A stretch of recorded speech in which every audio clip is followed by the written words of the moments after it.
Ya, pemirsa, terima kasih Anda masih bersama kami di Hal Indonesia. Banyaknya warga yang terdampak pandemi COVID-19 menggerakkan Kamar Dagang dan Industri Indonesia untuk meringankan beban sesama lewat berbagai aksi sosial. Atas dedikasinya, DAI TV memberikan penghargaan untuk mengapresiasi kiprah Kadin dalam membantu pemerintah menangani pandemi COVID-19 di tanah air. Pandemi belum usai. Masih banyak masyarakat yang hidup dalam krisis sosial ekonomi dan mereka menunggu uluran tangan dari orang lain. Sisi kemanusiaan inilah yang coba terus dihidupkan oleh para pengusaha di bawah naungan Kamar Dagang dan Industri Indonesia atau Kadin untuk membantu menangani dampak pandemi di tanah air dalam berbagai aksi sosial. Sejak dimulai pada awal tahun 2020, Kadin tidak berhenti menyalurkan bantuan kepada golongan masyarakat yang membutuhkan, terutama pasca gelombang kedua COVID-19 di tanah air yang mendorong pemerintah memberlakukan aturan PPKM darurat wilayah Jawa dan Bali, mendorong Kadin untuk menyalurkan 35.000 ton beras untuk 7 juta kepala keluarga di Jawa dan Bali.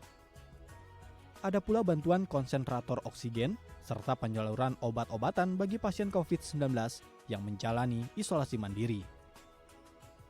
Selain itu, Kadin juga membuka sentra vaksinasi mandiri serta dukungan penyelenggaraan sentra vaksinasi bersama. Hal inilah yang mendasari DAI TV memberikan penghargaan kepada Kadin yang telah bergotong royong membantu melawan pandemi COVID-19.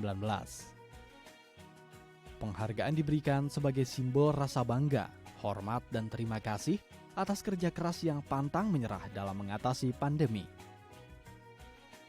Saya, Arsyad Rashid, Ketua Umum Kadin Indonesia, mewakili seluruh pengurus Kadin Indonesia serta dunia usaha pada umumnya, merasa terhormat mendapatkan DAI Award dari DAI TV.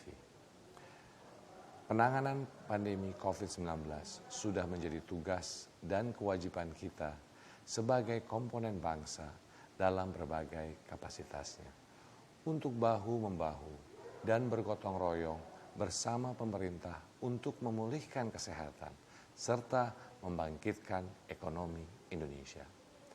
Tidak lupa, kita harus selalu berdoa agar Tuhan Yang Maha Kuasa selalu memberikan kita kekuatan untuk dapat keluar dari ujian ini dengan baik.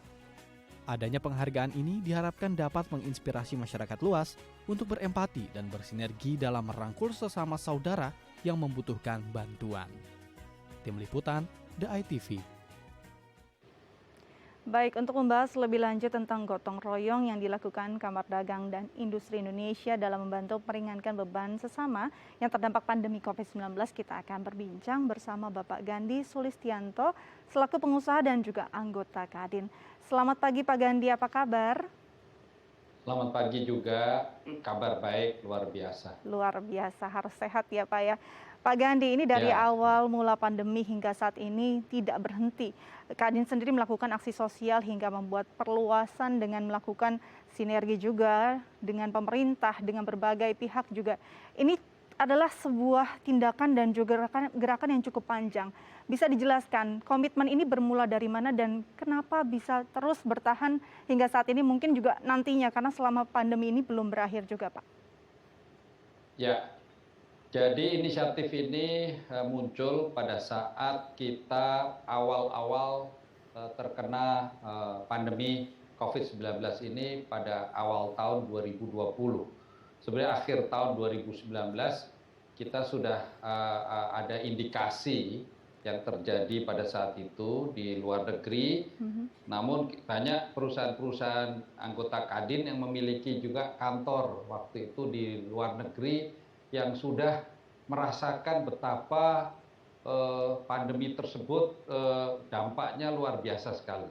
Sehingga pada awal tahun 2020 kita berinisiatif bersama dengan beberapa pengusaha mencanangkan apa yang disebut ataupun apa yang dinamakan pengusaha peduli NKRI.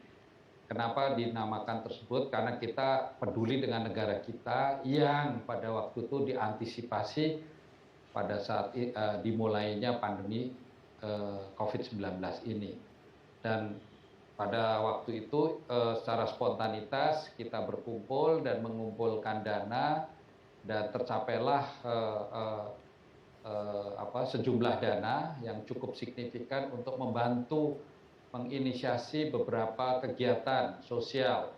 Sebagai contoh adalah yang utama adalah menyediakan bahan makanan untuk masyarakat-masyarakat marginal di bawah, kemudian pengadaan masker, dan juga pengadaan waktu itu alat ventilator yang saat itu masih sangat jarang, dan juga alat tes untuk mendeteksi pada waktu awal-awal tahun 2020 itu. Dan itu sudah tersalurkan dengan baik kepada 1.080 rumah sakit pada waktu itu dan 358 institusi. Itu awalnya kita sebut dengan pengusaha peduli NKRI jilid 1 atau gelombang 1. Baik, jadi memang dari komitmen itu, dari keresahan akhirnya harus ada jawaban saling bersinergi untuk bisa saling bahu-membahu. Pak, kalau kita menyoroti program bantuan sosial, seperti apa sebenarnya prosedur atau penyalurannya agar tepat sasaran kepada yang benar-benar membutuhkan? Ya, jadi kami berinisiatif pada waktu itu untuk melakukan distribusinya, itu bekerja sama dengan institusi pemerintah yang memang mempunyai jaringan sampai ke daerah-daerah yang luas sekali, yaitu TNI dan Polri. Jadi kami menghadap kepada Pak Menteri Sekretaris Negara dan kami diperkenankan untuk bersama-sama TNI dan Polri langsung terjun ke masyarakat. Nah, satu lagi yang kami ajak bekerja sama yaitu Yayasan Buddha Seci.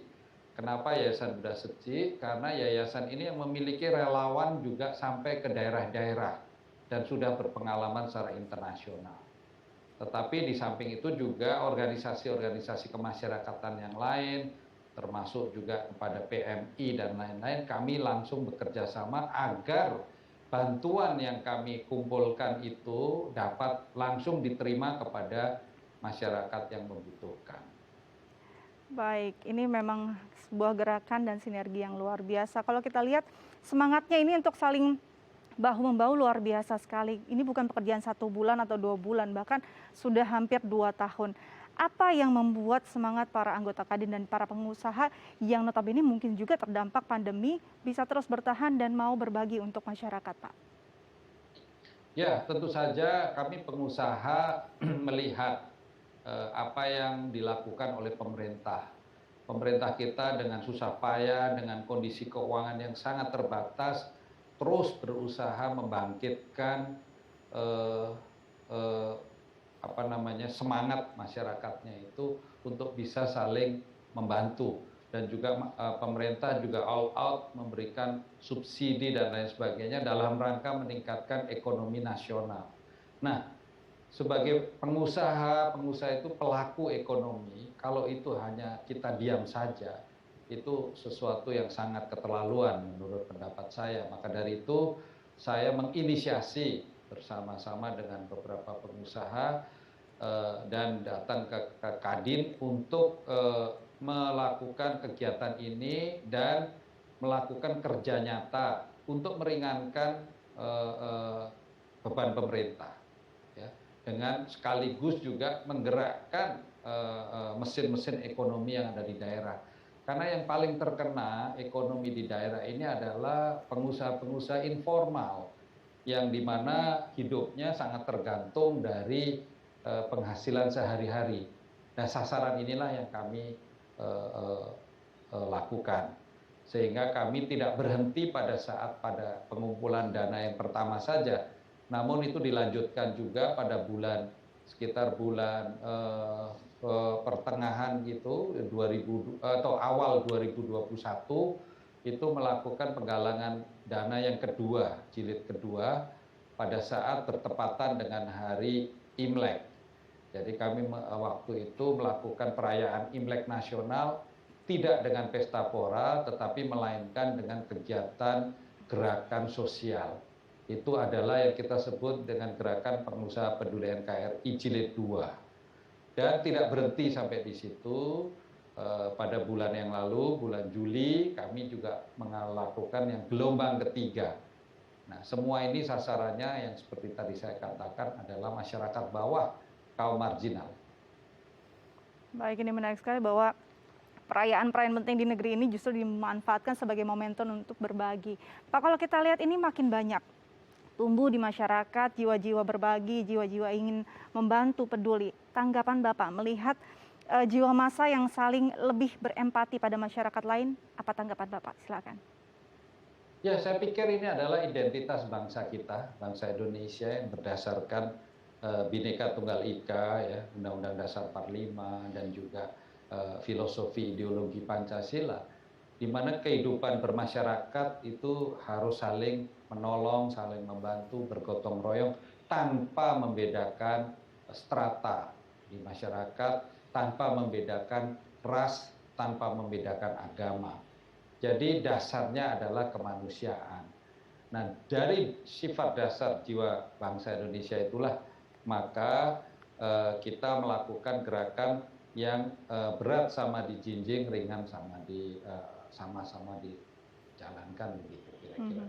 Jadi gotong royong lah sebetulnya mendasari semangat ataupun jiwa yang kita lakukan ini. Baik, ini jiwa bangsa, gotong royong adalah semangat kita untuk membuat Indonesia bangkit. Pak Gandhi, terima kasih banyak sudah berbagi bersama kami di Halo Indonesia. Tetap jaga kesehatan, Pak. Selamat kembali beraktivitas.